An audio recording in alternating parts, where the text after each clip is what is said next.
네, 오늘 장에서 중요하게 챙겨야 할 이슈 점검해보고요. 그에 따른 전략도 마련해보는 시간입니다. 이슈앤 전략, 오늘은 이보무셨습니다. 하나대투증권 도곡지점의 하진태 부장입니다. 부장님 안녕하세요. 안녕하세요. 네, 자 일단은 오늘 첫 번째 이슈 먼저 화면으로 확인하고 돌아올게요.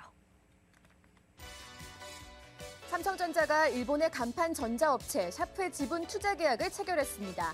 일단 증권가에서는 두 업체의 만남을 긍정적으로 평가하고 있는데요. 하지만 정작 수혜 기대감에 오르는 종목은 따로 있습니다.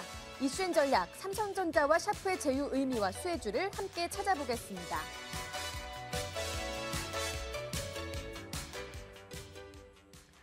자, 오늘 삼성전자 사실 낙폭이 적지 않습니다. 2% 이상 밀리면서 지수 약세까지 주도하고 있는 상황이죠.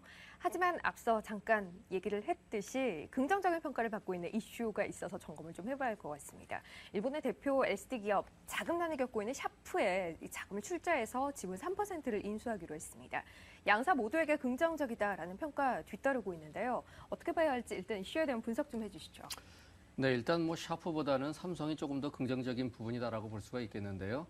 자, 이게 실질적으로 그만한 이 설비를 마련해서 그런 장치, 그런 부분들을 취하려면 수조 원대에 들어가는 10세대 공장을 증설을 해야 되는데, 자, 한 1,200억 정도죠. 104억 엔이니까 그 정도를 가지고 그런 효과를 누릴 수 있다라는 부분. 물론 이런 부분 갖고 삼성전자 자체가 엄청나게 효과가 나지는 않겠지만 그 부분 사업별로는 굉장히 도움이 될 거라는 부분입니다. 자, 샤프 하시게 되면 아시는 분들 꽤 많으실 겁니다. 세계 최초의 기술을 상당히 많이 가지고 있고요. LCD 쪽에서는 1973년부터 삼성전자와 이 라이벌 관계가 이게 유지가 되고 있는데요.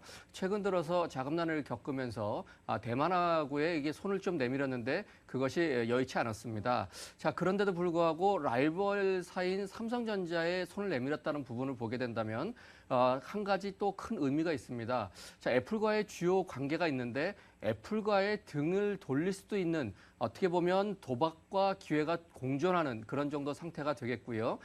이 샤프에 대해서는 이렇게 보시면 될 겁니다.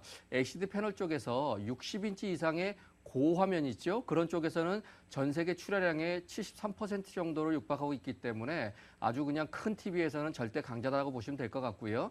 대신에 이제 대형 LCD 패널 쪽에서는 안정적인 공급을 받을 거기 때문에 프리미엄 TV 쪽 사업에 상당히 긍정적인 효과를 나와서 이제 LG전자나 소니에서 이제 여러 가지들 이런 화면들이 나오고 있는데 이게 울트라 TV 쪽에 아주 큰 아주 적극적인 그런 영업이 가능한 그런 포석이 되겠다 이렇게 볼 수 있겠습니다.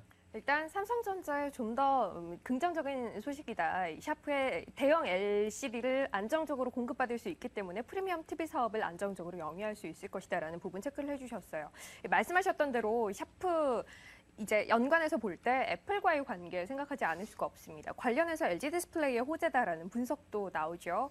샤프가 애플에 공급하고 있는 물량이 LG 디스플레이 쪽으로 좀 더 갈 가능성에 대해서 현재 시장의 점수를 좀 주고 있어요. 주가 실제 그렇게 반영을 하고 있고요. 어떻게 보십니까? 예, 주가가 상당히 빨리 반영을 하고 있다라고 볼 수가 있는데요.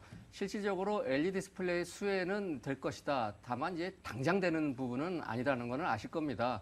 자, 애플 내 샤프의 그 입지가 조금 흔들거릴 것은 명확하다라고 보시면 되겠고요. 단기보다는 이제 중장기적 효과가 있을 텐데요. 자, 실질적으로 LCD TV 쪽에 이 패널 쪽에 점유율을 보게 된다면 세계 점유율이 LG 디스플레이가 1위죠. 28% 정도 차지하고 있고요. 삼성 디스플레이가 25%입니다. 그러면 이 샤프가 이게 3분의 1을 나누느냐 그게 아니고요. 한 5, 6위 정도 차지해서 6.6%입니다.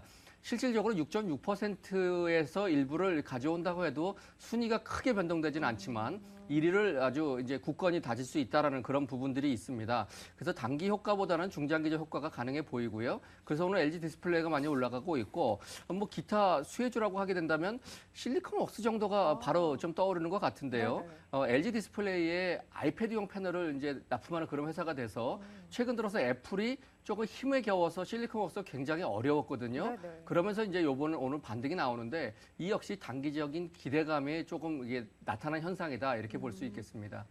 실리콘왁스도 말씀하신 대로 오늘 아주 강하게 상승을 하고 있습니다. 거래 많이 실리고 있고 현재 5%대 강세인데요. 하지만 단기적으로 뭐 이렇게 바짝 뛰어오르는 것 일단은 뭐 이 정도 선에서 마무리된다라고 보시는 거죠. 그렇죠. 예. 중장기적인 수혜는 있을지언정 일단 좀 속도 조절이 필요해 보인다라는 의견 주셨습니다. 자, 두 번째 이슈 통해서 시장 전체에 대한 얘기를 좀 해봐야 할 것 같습니다. 이슈부터 살피고 오죠. 미국 증시가 사상 최고치 경신 행진을 이어가는 동안 국내 증시는 오히려 조정을 받으며 코스피 지수가 2,000선을 위협받고 있습니다.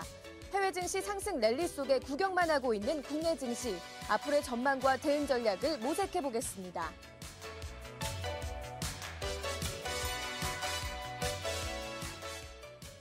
국내 증시 1월 굉장히 답답했었죠. 해외 증시 랠리를 펴는 동안 우리 증시 소외돼 있었습니다. 하지만 2월에는 상황이 좀 역전되는 듯한 모습을 보여서 기대를 갖게 했어요.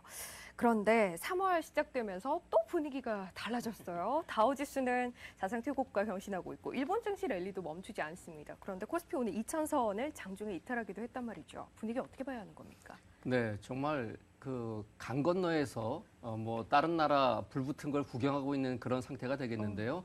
또다시 디커플링이냐 뭐 이런 얘기가 나오고 네. 있는데요.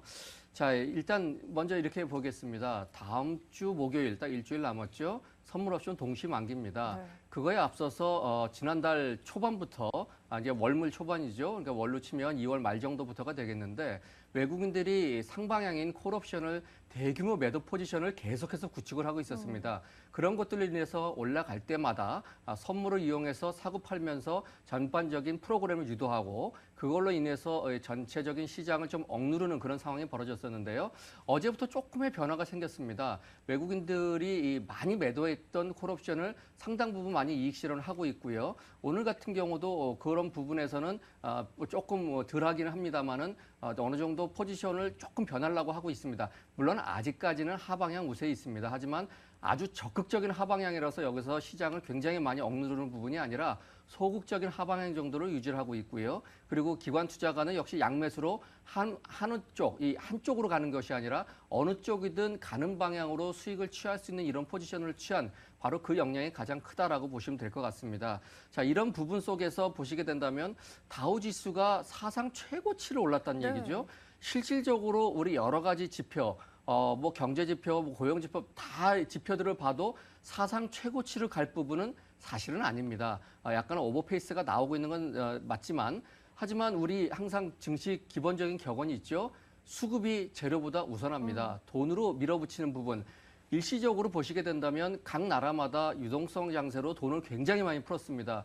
최근 들어서 일본까지 돈을 풀면서 우리가 굉장히 어려움을 겪고 있는데 그 돈들의 물꼬가 이 주식시장으로 틀어져서 굉장히 그 효과가 나타나는 부분이고요. 이 부분에 대해서는 한번 이 물꼬, 특히나 뭐 최근 들어서 FED에 대해서 그런 얘기를 했었죠. 당장 양적 완화를 중지하지 않겠다고 네. 얘기했는데 이 다우지수가 고점 갔다고 해서 곧바로 그거를 털어내고 그러지는 않을 겁니다. 그래서 그 효과는 조금 더 갈 거다. 다만 뭐 숨고르를 거치면서 가겠지만 그런 부분이 있고요. 우리 시장으로 돌아와서 보게 된다면 외국인들이 과연 그렇게 많이 팔았느냐?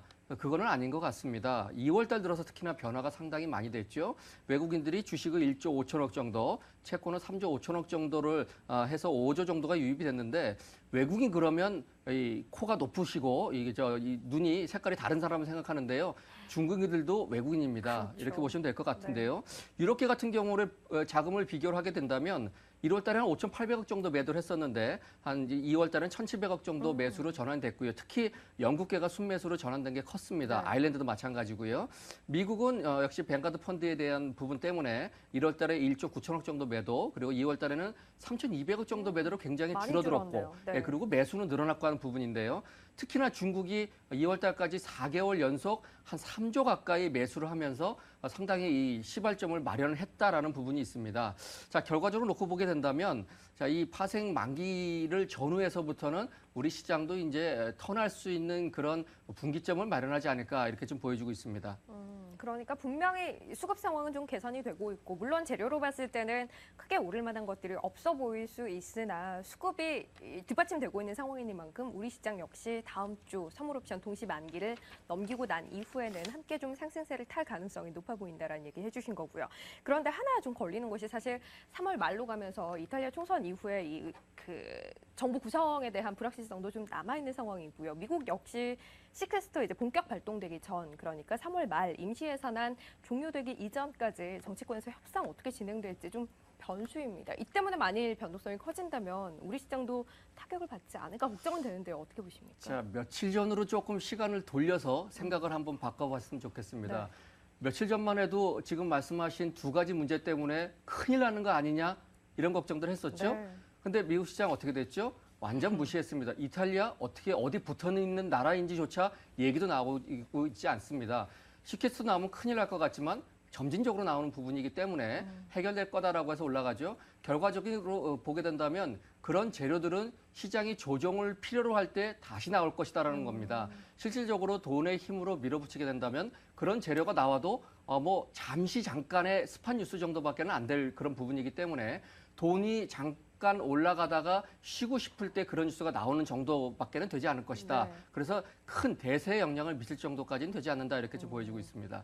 알겠습니다. 현재 시장 분위기 그리고 앞으로 전망에 대한 일단 방향을 좀 잡아봤는데요. 그렇다면 이 안에서 어떤 전략 필요할지 세 번째 이슈 가지고 얘기 나눠보겠습니다. 국내 증시 하락폭이 조금씩 깊어지고 있습니다. 시장을 이끌어줄 뚜렷한 주도주가 보이지 않는 현재 국면에서 업종과 종목 투자 전략은 어떻게 가져가야 하는지 전문가에게 투자 아이디어를 구해보겠습니다.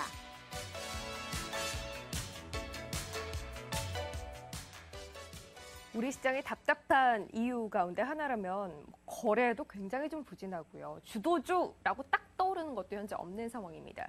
하지만 일단 추세적으로 윗방향을 얘기하셨기 때문에 그렇다면 그 안에서 골라가야 할 업종 종목군에 대한 의견이 있으실 것 같아요. 어느 쪽으로 보십니까? 예, 제가 지난달 이때쯤 나와서 아마 그 대형주에서는 SK 하이닉스라는 말씀을 좀 드렸었는데요.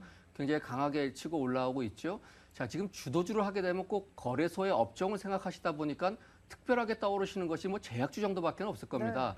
지금은 이렇게 말씀드리고 싶습니다. 코스닥 시장을 하나의 업종으로 본다면 지금 주도주는 코스닥이 맞습니다. 실질적으로 보시게 된다면 2월 달 들어서 코스닥 시장에서 외국인들이 3,400억 넘게 매수를 했고요. 기관도 2,400억 넘게 매수했습니다. 특히 연기금이 1,100억 정도 매수했습니다. 자, 이런 상황으로 봤을 때 어제 같은 경우도 오전에 외국인들이 매도를 하다가 매수로 전환을 했습니다. 네. 어제까지 15일 연속해서 매수를 했던 이런 적은 아마 제 기억에 없었던 것 같습니다. 그 정도로 굉장히 강력하게 하고 있는데 아까도 말씀드렸듯이 중국계에서 최근에 자기네 나라에서 굉장히 장사를 잘하는 락앤락 같은 거 집중적으로 매수를 하고 있죠. 이 또 자기네 나라에서 이 뭐 삼성에 관련된 그런 스마트폰이 굉장히 좋기 때문에 그거 관련된 부품주들을 거의 쓸어 담고 있다시피 하고 있습니다. 지금 결과적으로 놓게 된다면 주도주는 코스닥 시장에서의 IT 부품이나 바이오 쪽은 이 중국에서 최근에 양회에서 헬스케어 관련에 대한 또 환경에 관련된 그래서 이 삶의 질에 대한 문제를 계속해서 언급을 하고 있기 때문에 네. 우리나라와 이 협력 간 관계들이 굉장히 많을 거다라고 해서 각광을 받고 있는 것 같고요. 그리고 컨텐츠 관련으로는 신정부 들어서의 강력한 의지가 있죠. 그리고 턴어라운드 되는 그런 종목군들, 이런 종목군들로 좀 더 오늘 숨고르긴 하고 있습니다만은 네. 하루 이틀 쉬고 나서 다시 갈 것 같다라는 부분이 있겠고요. 조금 더 세부적으로 종목으로 들어가 본다면 저는 뭐 계속해서 이런 시장이라면 종목을 맞추기보다는 시장을 좀 맞췄으면 좋겠다. 그래서 대형주 이제 다음 주 만기 전까지는 한번 대형주에 대한 포진을 코스닥에서만 국한시키지 마시고 비슷한 비중으로 좀 가셨으면 좋겠다라는 생각으로요. 코덱스 레버리지를 조금 한번 담아 놓으시되 날짜 단위의 분산을 하셔서 담으셨으면 좋겠다라는 그런 부분을 드리겠고요. 네. 자, 코스닥 시장에서는 재료가 아직 미반영된 바이오 관련주가 있습니다. 동아팜텍이라는 회사인데요. 동아제약의 뭐 계열사가 되겠습니다. 동아제약이 최대 주주로 되어 있는데요. 이 발기부전 치료제나 전립선 치료제인 그 자이데나라는 거에 대해서 미국, 캐나다, 러시아, 멕시코 이 4개 나라를 합치면 전 세계 시장이 과반이 되는 정도인데요. 그 4나라의 판권을 가지고 있는데 왜 이 종목에 주목을 하는가 하게 된다면 미국 FDA에 이 신약 이 신청이 들어가 있습니다. 근데 어느 정도 진행됐냐면 임상 3상이 마지막인데 임상 3상에서도 한 75% 정도 진행이 됐다. 결과적으로 지금 중요한 부분은 다 끝났고요. 다른 약과의 상관관계, 이런 약을 복용하신 분은 주의하십시오 하는 그런 부분이기 때문에 실질적으로 신약 허가의 카운트다운에 들어갔다는 부분입니다.